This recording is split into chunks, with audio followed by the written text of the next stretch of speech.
Or are you putting all your new starts in your life? You're looking at 2020, it's going to be a new year or new me, whatever you want to put it. If you're going to put it on a diet, if you're going to put it on a budget, if you're going to do those things alone, you're going to be all over the places because circumstances change. But if you put it upon the Lord and say, hey, I'm doing this because I want to be healthy because the Lord's called me to be healthy, or I'm doing this because I want to be faithful to with my finances, or faithful with my spouse, and it's to the Lord, He doesn't change.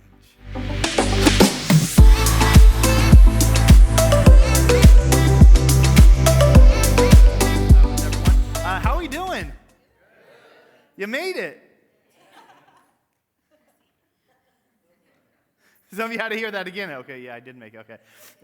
If you are at church today, man, you are not only ending the year at church, but you're ending a decade. Isn't that crazy? I last minute sent a picture up to Brian to get it on. Did we get it on Planning Center? Cool. Before you put it, don't put it yet. I thought Aaron doesn't know I just did this. Don't you? One of the things that is great about Facebook is it gives you your memories. And I thought it'd be funny if you want to see a picture of us 10 years ago.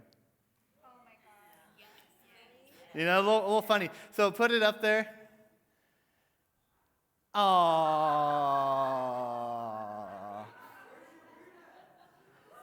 I was not yet a man. That was in 2009 at Christmas, obviously. And so that was 10 years ago. And so what we did is you all walked in, we each hacked into all your Facebook accounts, and we're going to put a picture of all of you up every 10 years. Okay, so Julie's next. I'm just kidding. But when you look back in the past 10 years, come on now. That's weird, right? Like it takes about 15 years ago, there was no such thing as social media. Like 10 years ago, just think about where you were 10 years ago. See, I'm 34, I was 25 years old there. Just think about all that's happened these past 10 years. Can any of you say, yeah, I planned these past 10 years? Like, that's exactly how I planned? Jesse? But really, so much, we don't really know. And so here we are on the cusp of 2020, the Jetson year, right? Is this the year of the Jetsons? We're supposed to have flying cars and we don't have, what's the robot's name? Rosie? Rosie in Jetsons. We don't have that. We have Alexa, which is terrible. Alexa,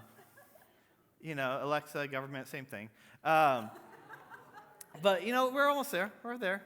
But man, I'm excited, and so, yeah, if you sat down, you didn't have a seat saved for you, but you did have the little pamphlet for all your prayer and fasting. So if that is there on the chair for you, so make sure you grab that.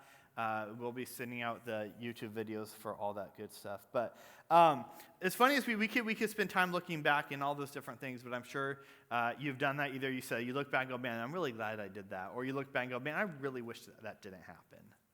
Anyone have, I'm really glad that happened past 10 years? Okay, a few of you. Okay, how about, any of you have one of those, like, I really wish I didn't have to walk through that? Yeah.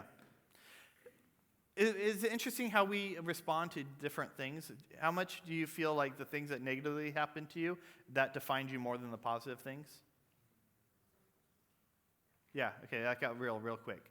So when we look to our future, it really is a big unknown. You don't know when we sit here in 2030, what are these next 10 years going to hold for you? Some of you got really depressed. Some of you felt like, wait, I have to be here for another 10 years? But what is it going to look like? Today's message is kind of a one message thing. It's not part of a series, but you have to. Every sermon this year has been into something, and so today we're going into the unknown. And if you've seen Frozen 2, that song will be in your head the entire time. I get it, and now I will sing it for you. No, nobody wants that. There's a reason why you never see me on the worship team.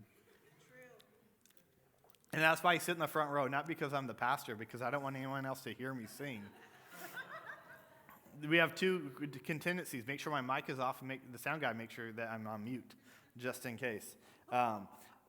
But as we talk with the unknown, I have this in my note, and I want to make sure I do this. I want to celebrate real quick, because we have team day and stuff coming up, and we'll talk vision in 2 weeks, and we'll celebrate a lot. But I just want to really celebrate all the incredible people in here that serve, who are here the weekend after Christmas, that are here Christmas Eve, that were here Easter. They're working so incredibly hard. Over in Kids Life right now, they're having a party over there. But you don't even know how hard they work for to serve our kids. And can we just take a moment? Can we just thank all of our people who lead and volunteer?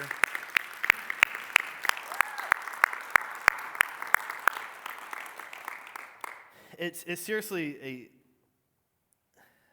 the best part of pastoring this church is serving with you guys. It really is. And you ladies. And it's just, yeah. Sorry, I'm being a little retrospective, and I'll get to the message, I promise. So a lot of times when we talk about Christmas, we celebrate the birth of Jesus, right? And if you had kids, you know someone who has kids. Everyone's really excited for the baby shower, right? Everyone's really excited when the baby's born. They rush to the hospital and they celebrate. They see you. They bring little gifts, and it's really cool, really exciting. And then they let you take it home. And all those people that were at your baby shower, that were there to celebrate the birth of this child, is no longer there. And they put, the doctors and the nurses put this newborn child into your hands and say, drive it home. Anybody else, that was the scariest drive of your life? If you were the baby, you can't raise your hand, you don't remember it. It's terrifying. It's like, and Jude was a little preemie, so it was like baby C and then like Jude. And so it's scary. And I remember coming home, and I think it was with Ella.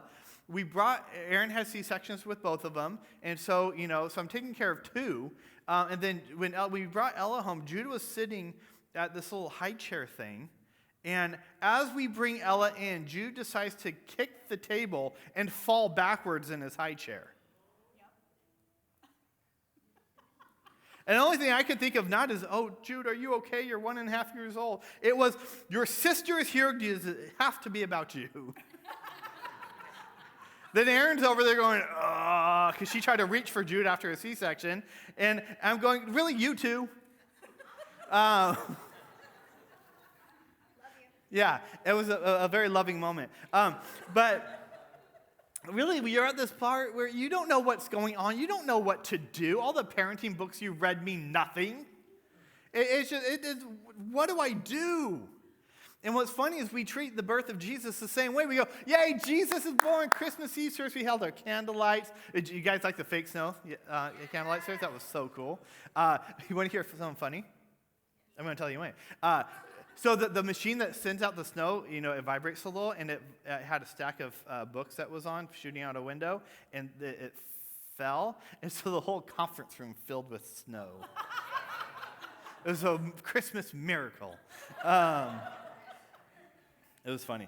But we talk about Mary and Joseph and the wise men, all these different things, the shepherds, and baby Jesus is in the manger, and we love baby Jesus. But then we forget they had to take him home with the pressure of Mary knowing, I now have to raise the Son of God. Half the time with our kids, we're like, I just hope that they know how to eat cereal properly.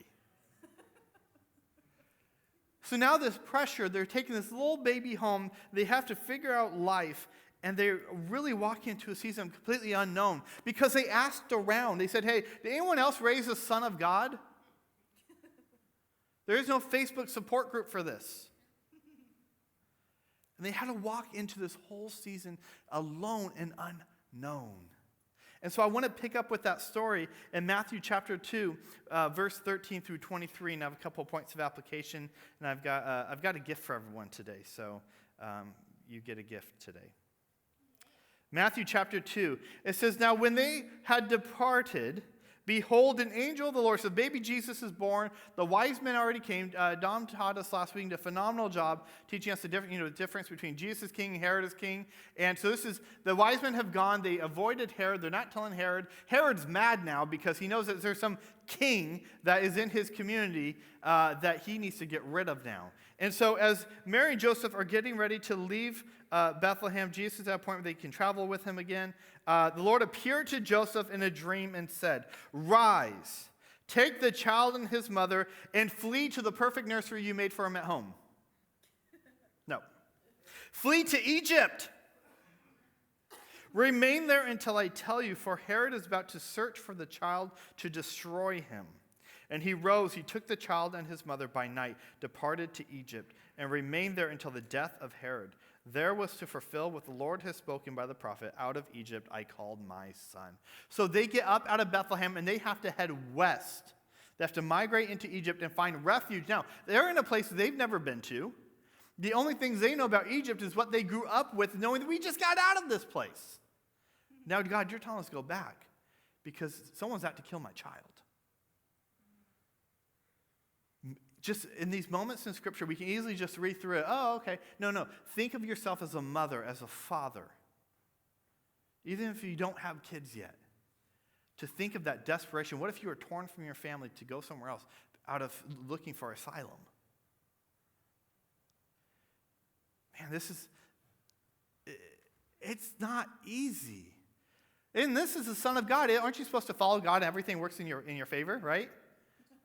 Have you ever noticed God a little harder?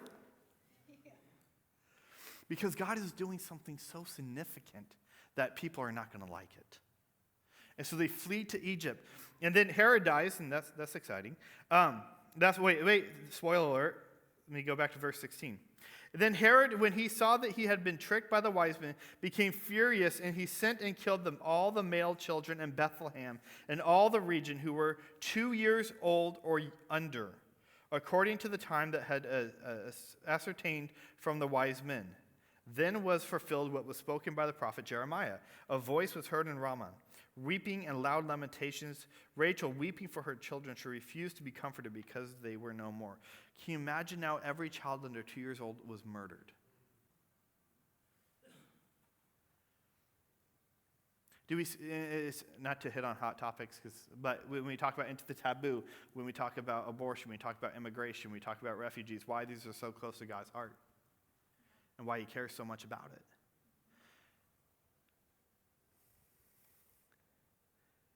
Verse 19, but when Herod died, behold, an angel of the Lord appeared in a dream to Joseph in Egypt, saying, "Rise, take the child and his mother, go to the land of Israel, for those who sought to the child's life are dead." He rose and took the child and his mother and went to the land of Israel. Okay, so they're going back to Israel. But when he had heard that Archelaus was reigning over Judea in place of his father Herod, he was afraid to go there. Do you notice that they were originally in Galilee, in Nazareth? They traveled to Judea, to Bethlehem, because that's where Joseph is originally from. And Bethlehem is the city of the son of David, is close to Jerusalem. So if you're going to raise a son of God anywhere, you want to be close to where? Jerusalem. Perhaps Bethlehem, the city of David, his grandfather, because he's going to be a great, he's the son of God. This is where we go. So Joseph automatically goes there. And then he notices that the son of Herod is there. And so he was afraid to go there. And being warned in a dream, he withdrew to the district of Galilee. And he went and lived in a city called Nazareth, so that what was spoken in the prophets might be fulfilled, that he would be called the Nazarene. Now, down in Judea, down in Bethlehem, down in Jerusalem, man, that's a big city. All right? If you grew up in Los Angeles area, Cerritos, Artesia, you don't know the difference between big city and small city. You don't know rural unless you've driven through Central California or you've driven in other places or traveled other places. This is going from the big city Israel, down in Judea, to going, no, you need to raise them in the rural country, the back country, the backwaters. That's Nazareth. They're a little different up there. Yeah, they eat gator. They've got crawdads. They've got it all that fun stuff. And so they have to go up there. But one thing just to learn from the story before we get into the couple application points is that, did you notice that Joseph, that he hears God through dreams? We read about 3 dreams that he had from God. Can I ask you a question? How do you hear from God? Do you know that you can hear God can speak to you through dreams? God can speak to you through pictures. God can speak to you through an audible voice. God can speak to you through other people. God speaks. Can you imagine the story? Joseph had a dream and said, oh, it was just a dream. Forget about it. Let me divorce this woman who's pregnant. How about, oh, it's just a dream. This is what I'm going to do. I'm not going to Egypt, God. I don't know Egypt. I'm going to be comfortable. I'm going to just stay where I'm at. How does God speak to you? Maybe that's an encouragement as we go through this prayer and fasting. Could you take a moment and document and research and seek and be open to how does God speak to you? Because when you learn how God speaks to you, because God's relatively consistent, he knows you. He created you. He knows if you're a visual or audio or whatever way that you learn. God knows you. Imagine if you paid attention and then you obeyed. Because God wants to speak to you. We saw that Joseph was going back to Judea to get closer to Jerusalem after in order to raise God by the temple. Do you know that God sometimes wants to do a new thing in a new way? That he doesn't always have to do it the old way? Write this down. This is kind of the big point of today. What is unknown to you is known by God. What is unknown to you is known by God. I love the progression of Joseph's dreams. At first, the dream of Joseph got that Mary was going to have the Son of God, and it was of God, and that Mary was faithful after all. He questioned it. The second dream, he heard it and he obeyed. The third dream, he already knew he had to go before he had the dream. He already had now what's called wisdom. And that's what happens is you begin to hear the voice of God, you're beginning to gain the wisdom of God. So before God has to speak it, you've already been thinking it. It's the same thing in any relationship where you can start finishing in person sentences. Okay? I found out that that's cute when you're dating and rude when you're married. That's called interrupting now. So, anyway. Usually because I'm wrong. She's like, no, I'm not going to say that. That's not what I was going to say. But number one, write this down. God knows his purpose while you are in the process. God knows his purpose while you are in the process. Philippians 1:6 says, I am sure of this, that he who began a good work in you will bring it to completion at the day of Jesus Christ. Your process that you're in, we recognize there's a lot of hurt. Sometimes there's a lot of pain. There's frustrations. There's unmet expectations. There's disappointment. But even in the midst of that, you know, God does not waste a thing. He doesn't. Right.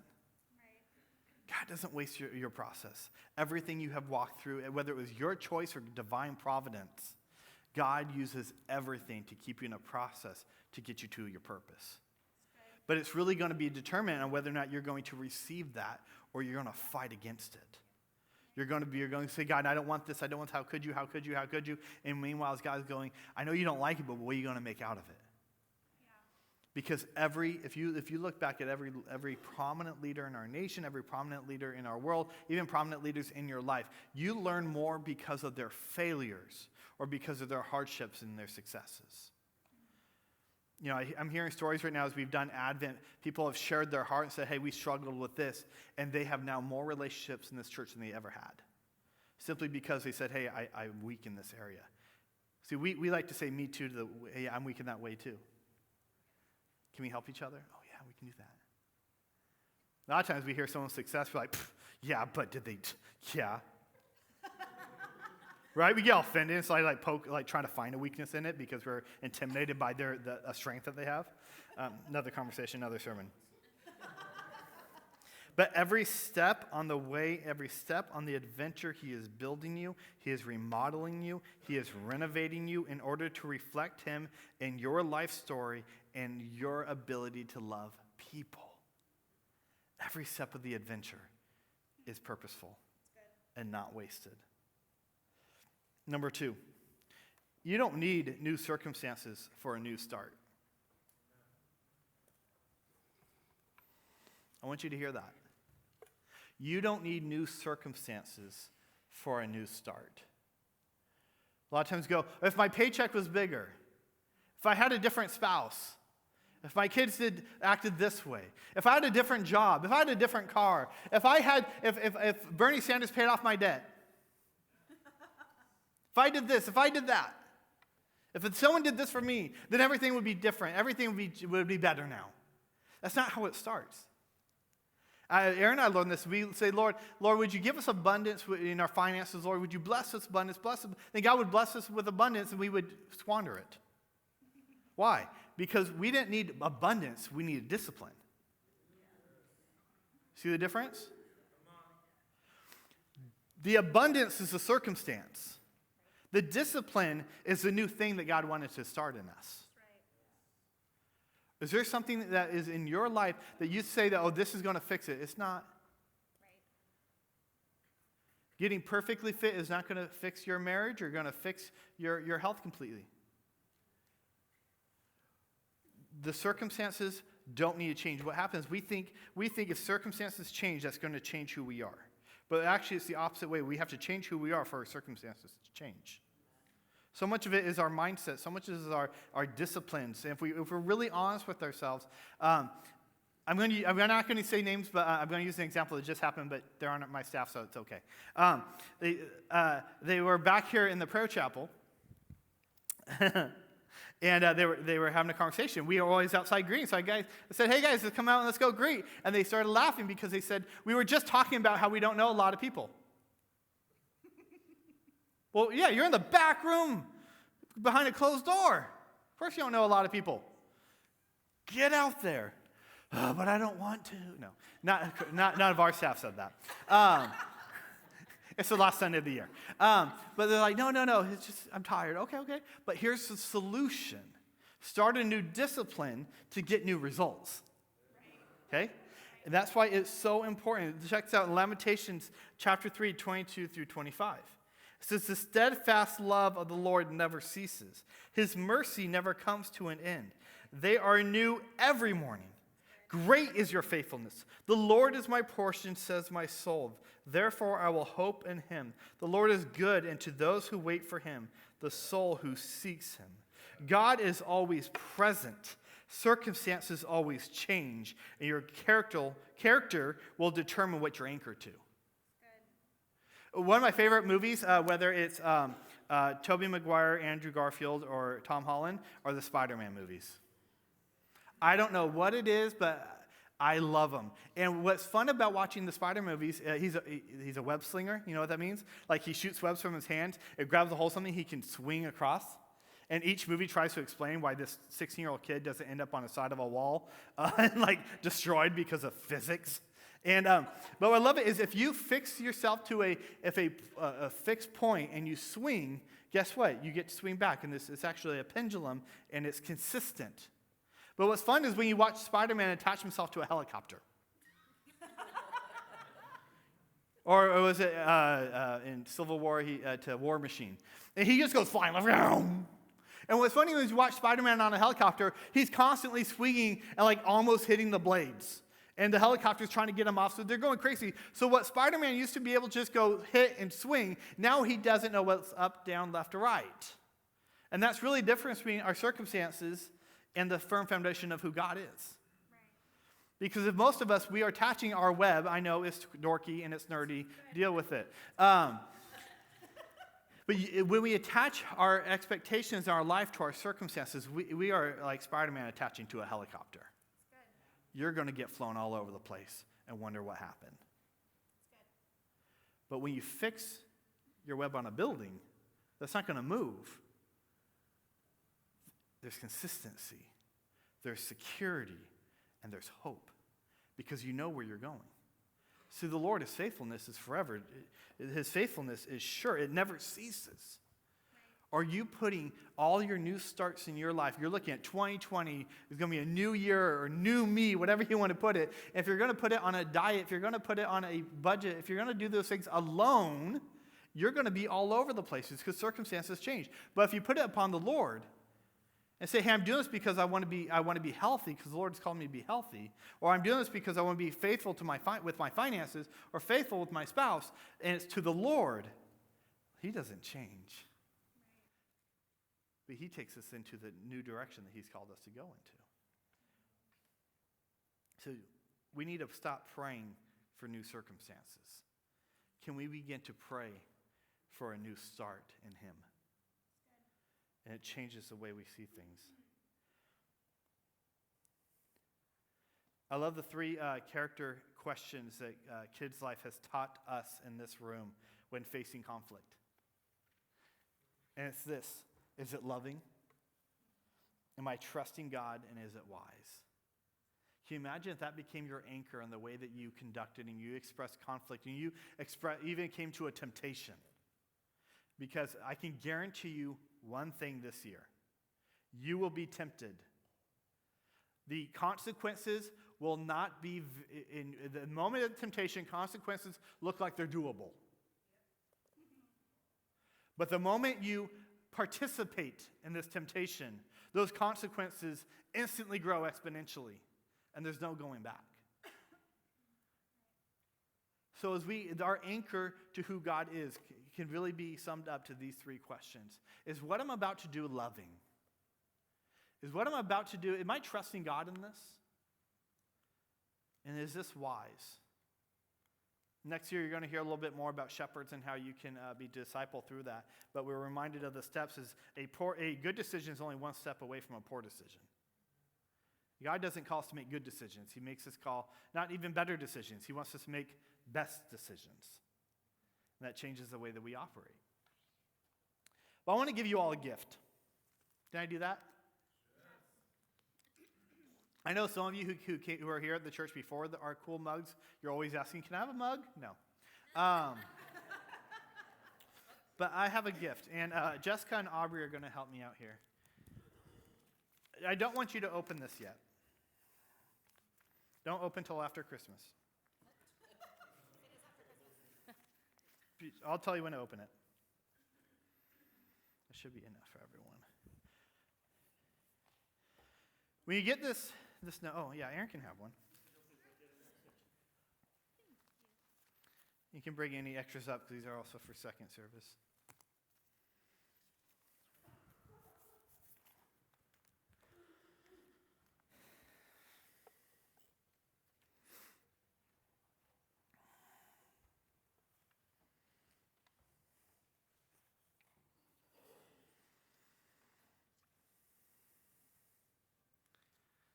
So I want to make sure everyone has one.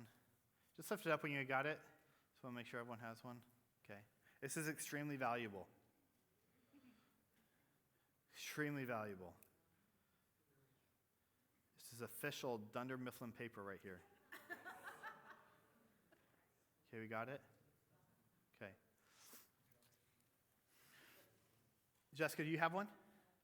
There's a stack right here. There's a stack right up in the front row. We got extra ones right there. Cool. Thank you, Aubrey, Jessica, and Israel. Thank you. You just throw it right up there. This is my gift to you. And it's not really from me. But it's a reminder that God's mercies are new every single morning. It's a reminder that He is in the process. So what I've given you today is a blank piece of paper. But this is a little different about it. We recognize with God we have a blank slate every day. He can do a new thing every single day. When we look at 2020, God can do a new thing every single day. But this is when you sit on your microphone cable. Okay. This is a difference between when you're walking with Jesus and when you're not. See, your blank piece of paper isn't just blank. It comes with a promise. So I want you to open up that paper.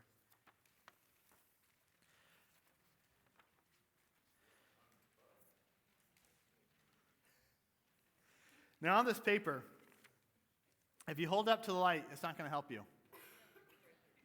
The only way it's going to help you is if you get your face over and cast a shadow on it, and you can start to seek the promise.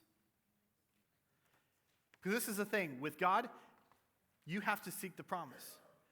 Because he's more interested in the relationship with you than your religion. He wants to know that you will seek after him on this blank piece of paper and to seek after his promise. Everyone see it? Okay? I know some of you got to get your glasses on. That's okay. You probably have to wear your glasses to read the Bible too. But this is our promise.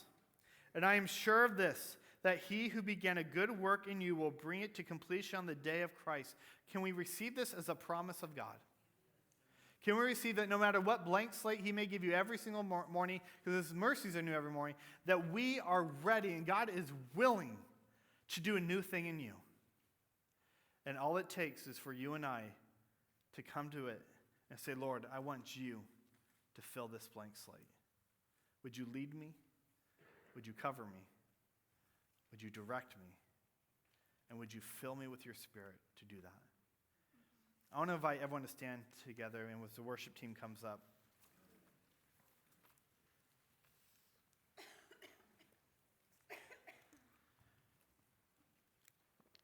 Now, as we worship together, we'll have the prayer buckets up here and everything. But I want us to take the time to end this year in a way that positions our hearts to receive from the Lord. 2019 truly has been an adventure. I cannot wait to share the word of the year with you in 2 weeks. But can we take this moment to stop, to reflect, and maybe even begin to write things on your piece of paper in light of the context of God's promise? So let's worship together.